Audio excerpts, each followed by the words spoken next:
તારીખ 16મી જાન્યુઆરીના રોજ સ્પેશિયલ ઓપરેશન ગ્રુપના સ્ટાફના કર્મચારી મુન્દ્રા વિસ્તારમાં પેટ્રોલિંગમાં હતા. તે દરમિયાન એએસઆઈ ચેતનસિંહ જાડેજા તથા પોલીસ હેડ કોન્સ્ટેબલ ગોપાલભાઈ ગઢવી નાઓને સંયુક્ત રીતે મળેલ ખાનગી રાહે સચોટ બાતમી હકીકત અન્વયે જરૂરી વર્કઆઉટ કરી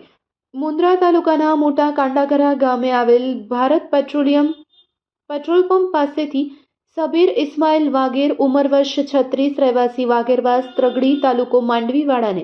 માદક પદાર્થ ગાંજો જેનું વજન 6.454 કિલોગ્રામ કિંમત ₹3,22,700ના નાર્કોટિક્સ મુદ્દામાલ સાથે ઝડપી પાડી આરોપી વિરુદ્ધ મુન્દ્રા પોલીસ સ્ટેશનમાં એનડીપીએસ એક્ટ હેઠળ કાયદેસરની કાર્યવાહી કરવામાં આવી છે. પકડાયેલ આરોપી સબીર ઇસ્માઇલ વાગેર છે, જેની પાસેથી